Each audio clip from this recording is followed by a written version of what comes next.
తండోపతండాలుగా వెళ్ళిపోతూ ఉన్నారు. తెలుసు కదా మీ అందరికీ కథ. ఏ కథ? తండోపతండాలుగా వెళ్ళిపోతూ ఉంటే అలాగే మీలాంటి పిల్లలు కూడా ఆ కొండ మీదకి వెళ్ళి దేవుని ప్రసంగం విందామని వెళ్తే మమ్మీ నాకు ఇలాగా వేసే ప్రసంగం వెళ్తానంటే ఆ అమ్మ ఏం చేసింది, కొన్ని రొట్టెలు కొన్ని చేపలు కట్టి వెళ్ళిన తర్వాత పంపించింది బాబుని. పంపిస్తే ఆ బాబు అలా వెళ్ళి అలా ప్రసంగం వింటున్నాడు. ఏంటంటే అప్పుడు శిష్యులు వచ్చి ఏసయ్య 3 రోజులు అయిపోయింది, ఇక్కడ తిన్నాక ఏం లేదు అంటే చాలామంది ఉన్నారు, వీళ్ళందరికీ ఎలాగో అర్థమవుతుంది కాబట్టి అందరికీ పంచిపెట్టేయండి అన్నారు. ఇది ఇంతమందికి ఏమీ లేదు, ఇక్కడ కొండ మీద ఏమి దొరకవు ఎలా ఇచ్చారంటే మీలో ఎవరి దగ్గర ఏమైనా ఉన్నాయంటే అక్కడ అడిగారు. అమ్మో ఇప్పుడు ఇచ్చేస్తే ఎలాగా, మళ్ళీ నాకు ఆకలేస్తుంది, నేను కొండ దిగిలోని అక్క దేవుని ఒక మాట అయినా ఇవ్వలేదు. నా దగ్గరికి వచ్చాను, అమ్మో బాబాయ్ నేను నడలేను, నాకు కావాలని నేను ఇవ్వలేదు. అప్పుడు మీలాంటి చిన్న పిల్లవాడు అప్పుడు ఏసయ్య నా దగ్గర మా మమ్మీ కట్టింది ఎన్ని ఉన్నాయి, 5 రొట్టెలు 2 చేపలు ఉన్నాయని ఆ బాబు వచ్చి ఇచ్చాడు. ఇస్తే దేవుడు 5 రొట్టెలు 2 చేపలు ఎలా ఆశీర్వదించాడో చూద్దామా. 5 రొట్టెలు 2 చేపలు మా దగ్గర లేవు కాబట్టి 5 చాక్లెట్లు 2 బిస్కెట్లు, దాన్ని మీ అందరికీ సరిపోయేలాగా దేవుడు ఇస్తాడో కూడా చూద్దాం. ఎవరు వస్తారో అక్క, ఎవరు వస్తారు చెప్పక్క, ఒకరు పంపించు. చైతన్య ధన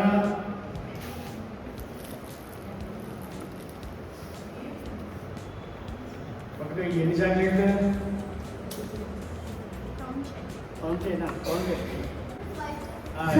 ఇందులో ఏమో ఒకటి పైన ఒకటి ఇందులో ఏమైనా ఉన్నాయమ్మా డాడీలు ఏంటన్నా చాక్లెట్ 1 2 లెక్కటండి.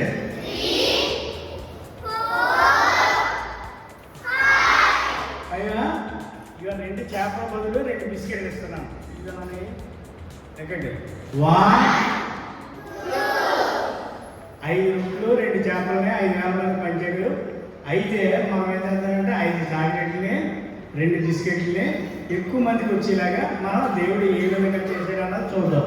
ఓకేనా? ఇందులో కూడా ఏమీ లేదు. అయితే అప్పుడు ఏసీ ఏం చేశారంటే ఇలా మూత పెట్టి ఇలాగ ప్రార్థించి శిష్యులు పిలిచి ఏం చేశారంటే వీళ్ళందరికీ ఇవి ఇచ్చేయండి అన్నారు. ఇచ్చేయండి అంటే ఈ బాబు ఏం చేసాడు, ఇందులో బిస్కెట్ చేశాడు కదా.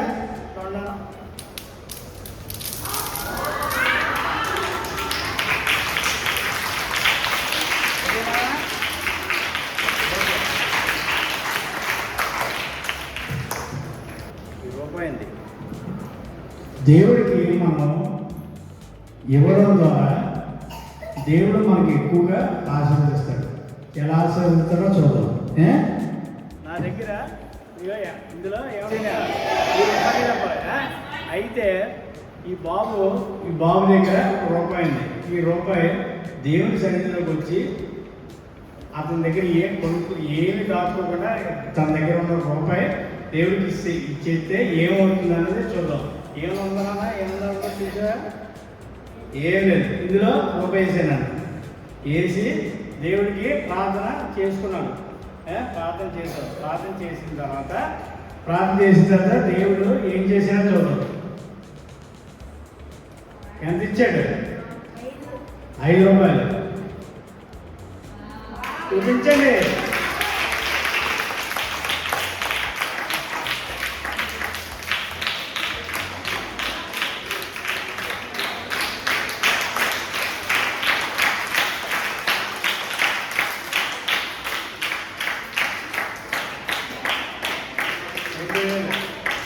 ఎక్కువ ఉన్నాయి, 2,000 కన్నా ఎక్కువ ఉన్నాయి, 5,000 కన్నా ఏం లేవు కదా.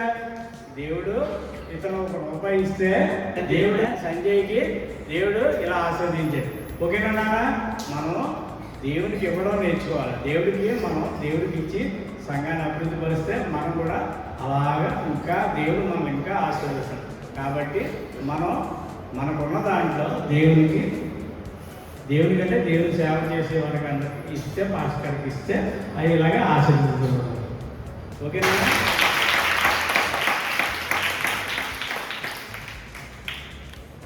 ఇది దేవుడమ్మ. చూడండి, దేవుడు ఎలా ఉన్నాడు? చక్కగా ఉన్నాడు. ఇది మనిషి. మనిషి కూడా దేవుడు తన స్వరూపంలో ఏర్పరచుకున్నాడు కాబట్టి మనిషి కూడా దేవుడిలాగే ఉంటాడు. నేను నల్లగా ఉన్నానని బాధపడకూడదు. దేవుడు కూడా, నువ్వు నల్లగా ఉంటే దేవుడు కూడా నల్లగా ఉన్నాడు, నువ్వు తెల్లగా ఉంటే దేవుడు కూడా తెల్లగా ఉన్నాడు. దేవుడు అందరినీ తన ప్రేమతో చేశాడు. ఈ నల్లగా ఉన్నది ఎవరు? ఎవరు చెప్పాలి గట్టిగా? సాతాను. అయితే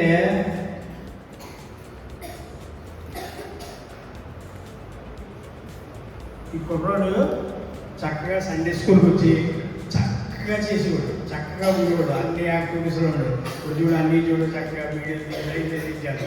సడన్గా ఇంత మంచోడు కూడా, ఎప్పుడు తప్పుగా మీరు అనుకోవద్దు, ఇంత మంచోడు కూడా ఎవరో ఫ్రెండ్స్ వల్ల దేని వల్ల ఏంటంటే సడన్గా చేంజ్ అయిపోతాడు. చేంజ్ అయిపోయినప్పుడు అతను ఎంత హ్యాపీగా ఉండేవాడు, సండే స్కూల్కి వచ్చి పిల్లలందరితో ఉండేవాడు, అక్కలతో అన్ని వాళ్ళతో అందరితో ఉండేవాడు. అలాంటిది ఎప్పుడైతే చెడు స్నేహితులతో పడ్డాడో అతను ఏం చేశాడంటే సడన్గా పాడైపోయిన తర్వాత వేదన, ఎటు సంతోషం ఉండలేదు. అప్పుడు ఏం చేశాడంటే ఈ కుర్రోడు దగ్గరికి ఏమొచ్చింది? సాతాను పెట్టారు. సాతాను అంటే చెడు పనులు చేసేవాడు. రాగానే ఈ మంచిగా ఉన్న కుర్రోడు కూడా ఏమైపోయాడో చూద్దాం, ఇలాగా మారిపోయాడు. మన చెడు స్నేహితులతో కలిస్తే మనం కూడా ఇలాంటి స్వభావంగా కలుస్తాం. కలిసినప్పుడు ఎప్పుడు కూడా మనం ఇలా మారిపోయాము, ఇలా తయారైపోయాము, ఎంత మంచిగా ఉన్నాం, ఇలాగైపోయాము బాధపడకూడదు. వెంటనే చర్చకొచ్చి అక్కలతోనో లేకపోతే మీరు మోకరించి ప్రార్థన చేసుకుంటే దేవుడు మనలోకి వస్తే, దేవుడు మన హృదయంలోకి వస్తే మనం ఎలా అవుతామో చూద్దాం. ఇది ఎవరో? దేవుడు. దేవుడిని మన హృదయంలోకి రప్పించుకున్నాం. ఎప్పుడైతే దేవుడు మన దగ్గరికి వచ్చాడో మనం ఏమైపోతుంది చూడండి, ఈ విధంగా మనం మారిపోతాం. మనం మారడమే కాకుండా మనం పాడు చేసిన స్నేహితులు ఉన్నారు కదా, ఆ స్నేహితుడి దగ్గరికి వెళ్ళి ఇంకో నేను ఇంకా మారాను, దేవుడు చూడు నన్ను ఎలా మార్చాడని చెప్పి ఆ కుర్రను కూడా మనం ఏం చేస్తాం తెలిసే, ఇలాగా మనం మారడమే కాకుండా దేవుడి వైపు కూడా మనం మారుస్తాం. మనం ఎప్పుడైనా చిన్న చిన్న పొరపాటు చేసినా వెంటనే మనం ఇంట్లోకి వెళ్ళి మోకరించి ప్రార్థన చేస్తే దేవుడు ఖచ్చితంగా మన జీవితాన్ని మారుస్తాడు. డాడీ, ఇది తాడు ఉంది కదా, ఈ తాడు ఉంది కదమ్మా, ఈ తాడుని మోషే ఆ కాలంలో ఏంటంటే కర్రను పడేసి పాము కింద తయారు చేశారు. పర్వాలేదు తెలుసు కదా మీ అందరికీ. ఇప్పుడు మీ పాము కింద తయారు చేశాను దీని తాడుని ఈయన మరి ధైర్యంగా ఉండు. అయితే మనం ఈ కర్రను పాముగా తయారు చేయలేము కాబట్టి మనం ప్రార్థన ద్వారా ఏమైనా చేయగలం అనేసి మనం ఉంచాలి. అయితే నా దగ్గర ఈ తాడు ఉంది, ఈ తాడు ఉంది కదా, ఈ తాడుని ఏం చేశానంటే మనం కర్ర కింద తయారు చేద్దామా? ప్రార్థన చేస్తున్నాను. నిలబడాలి అలాగే. ఎవరో అమ్మాయిలా చూస్తుంది నాకేసి, నువ్వే తల్లి వెనక చూసారా?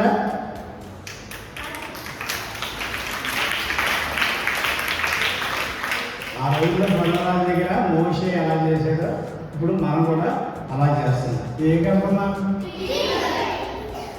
ఇది గ్రీన్,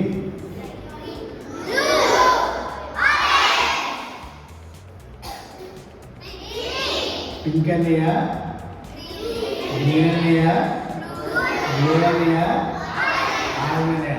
వీళ్ళ నలుగురు మంచి స్నేహితులు చక్కగా తిరగడం, స్కూల్కి వెళ్ళి రావడం, హ్యాపీగా క్రికెట్కి వెళ్ళి అక్కడ కూర్చొని ఊసులాడుకోవడం, ఈ చెడు అన్నీ చేస్తుంటే ఈ ముగ్గురిని కూడా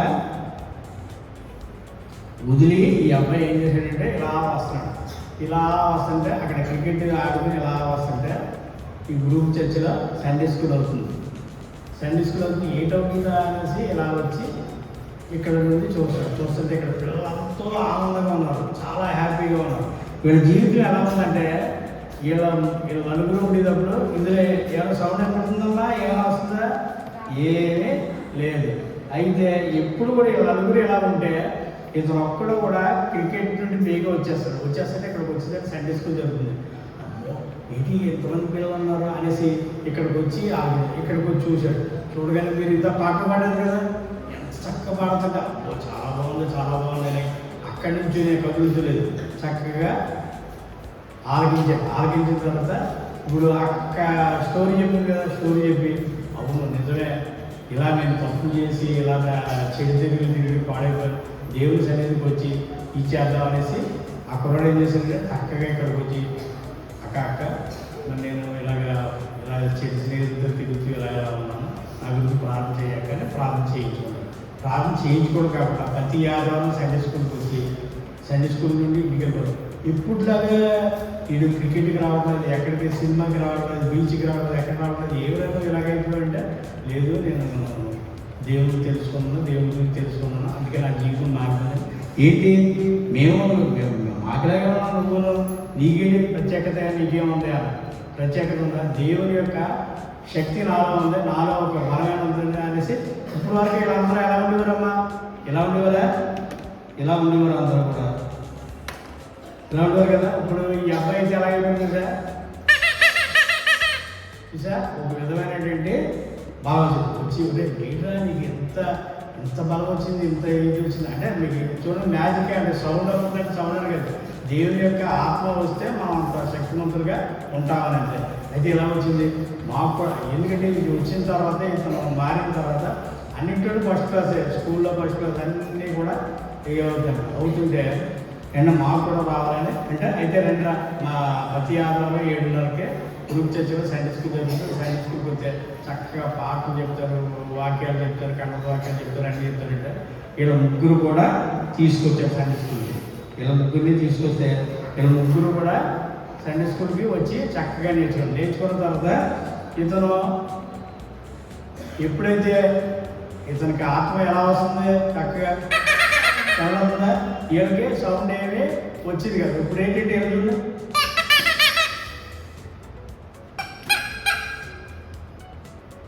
ఇలా వస్తుంటే ఈ సౌండ్. ఎప్పుడైతే మనం నేర్చుకోవడమే కాకుండా మన పక్కన ఉన్న ఫ్రెండ్స్కి, స్నేహితులకి అందరికీ చెప్పి మనం నేర్చుకున్న మంచి విషయాలు నా అక్క కూడా చెప్తున్నారు, మేము మంచి పాటలు పాడుతున్నాం, మంచి డ్యాన్సులు వేస్తున్నాం అని మీ అందరూ తీసుకొచ్చి దేవుని వైపు పంపితే దేవుడు మిమ్మల్ని ఆశీర్వదిస్తాడు. ఓకేనా పిల్లలు? ఓకే.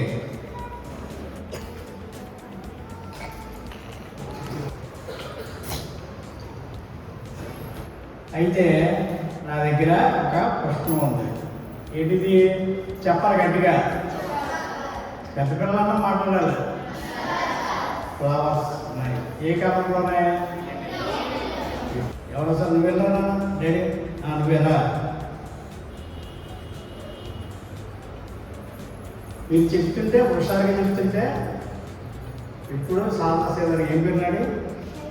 శైలి సాదాసీదాగా ఉండేదన్నమాట ఈ అమ్మాయి. ఇప్పుడు కూడా ఉంటే ఈ ఫ్లవర్స్ ఎలా ఉన్నాయి అలాగే కామన్గా అందరిలాగే మనం ఏంటంటే బయట ప్రపంచం ఎలా ఉందో కామన్గా అందరిలాగే స్కూల్కి వెళ్తా వస్తున్నాం. కానీ మనం ప్రత్యేకింపబడిన వ్యక్తులుగా ఉండాలి. ఎలా ఉండాలమ్మా చెప్పాలి, ప్రత్యేకింపబడిన వ్యక్తులు. ఇప్పుడు వీళ్ళంటే క్రిస్టియన్స్ దేవుని పెట్టుకుని రానిలాగా ఉండాలి.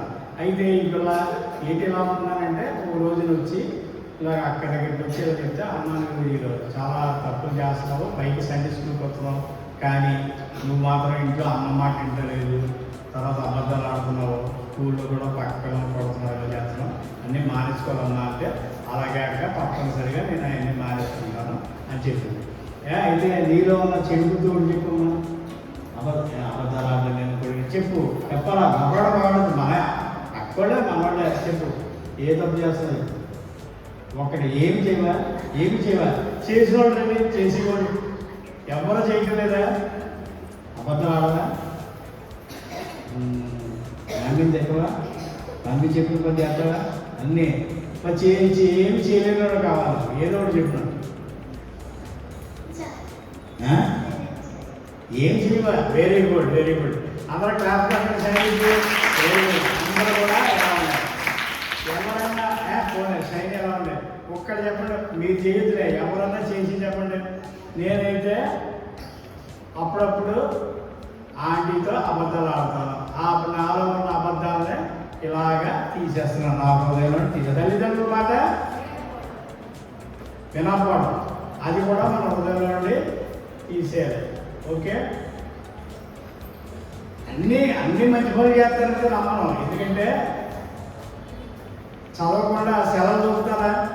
చూస్తున్నావా? తప్ప కదా చెప్పండి. ఏమా నువ్వు మరేం తప్పు చేయలేదా? మనం ఫోన్ చూసుకోవడం కూడా, ఫోన్లో స్కూల్ పెట్టి మళ్ళీ సెలవులో చూడడం నా హృదయం నుండి తీసేస్తాను. ఇంకా చెప్పగల దొంగతనం చేసేది అది కూడా తీసేస్తున్నారు. ఇంకా ఫ్రెండ్స్నే కొట్టడం, తన పక్క స్నేహితులని ఇలా కొట్టడం తన హృదయం నుండి అన్నీ తీసింది. ఇందాకైతే పసుపుగా కనీసం అలాగైనా ఉండేది, కానీ ఇప్పుడు ఇంకా బోర్డు అయిపోయింది అక్క షైనక్. అయితే అయిపోయిందని కంగారు పడాల్సిన పని లేదు. ఎందుకంటే మన హృదయం నుండి అన్నీ తీసేస్తే ఇతరులకు ఎలా ఉంటుందంటే ఏంటో గుడికి వెళ్ళిన తర్వాత ఇవన్నీ మానేసేది, ఇలా ఏమి ఉండలేదు, అది ఉండలేదు అని. కానీ ఏమీ లేకపోయినా దేవుడు మనం ఎలా చేస్తాడు అన్నది చూద్దామా? షైనీ చూద్దామా? ఇప్పుడు షైనీ ఏం చేసింది? అబద్ధాలు మానేసింది, దొంగతనాలు మానేసింది, ముఖ్యంగా సెల చూడడం మానేస్తాను అనుకున్నాం అని చెప్పింది. ఇవన్నీ మానేసిన తర్వాత ఈమె ఎలాగ తయారైంది?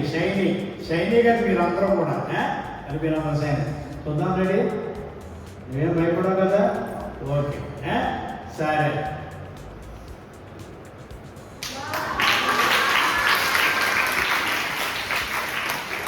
మన హృదయంలో నుండి చెడు తలంపులు, చెడు బుద్ధులు అన్నీ తీసేసుకుంటే ఇలాగా మంచి కలర్ఫుల్గా ఉంటాం. లోకస్తులకైతే మనం బోడిగా కనపడతాం, కానీ దేవుడికి మాత్రం, దేవుడిని నమ్ముకున్న వాళ్ళకి అందరికీ మనం షైనీ దేవుడి దగ్గరికి వెళ్ళినప్పుడు చక్కగా మంచి మార్కులతో బాగా చదువుతున్నారు. ఒకసారి షైనీ కూడా క్లాస్ కొట్టండి. ముగ్గురు వ్యక్తులు ఉన్నారు. ఇందులో ఏమైనా ఉన్నాయో చూడండి. ఏమీ లేదు. నా దగ్గర ముగ్గురు వ్యక్తులు ఉన్నారు. ఎవరు? మీకు అందరికీ తెలుసు. తర్వాత చెప్పండి.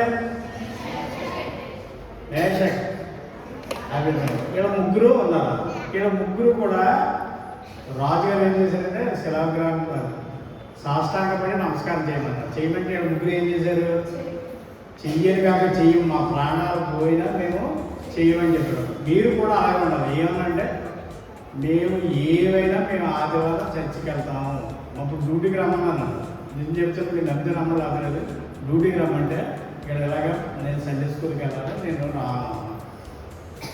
మాకు స్టీల్ ప్లాంట్ సంఘం అందరూ తెలుసు, లేకపోతే తీసేస్తాం అనే టైంలో ఉన్నారు. అయినా కానీ ఏంటంటే పిల్లల మధ్య పరిచయం చేయడం నాకు ఆశీర్వాదం, దేవుడి కారణం. అయితే ఈ ముగ్గురు కూడా మేము చెయ్యమంటే చెయ్యము. ఎవరో షడ్రక్, మేషక్, అబేద్నెగో ముగ్గురు కూడా చేయమంటే చేయమన్నారు. చేయమంటే అప్పుడు రాజుగారు ఏం చేశారంటే, రే వెళ్ళినే పెద్ద మంట పెట్టి అగ్నిలో వేసేయండి అందరినే అని చెప్పేసి ఎవరిని వేస్తారు చెప్పాలి. మీరు ఇందులో ఏమైనా ఉన్నాయమ్మా?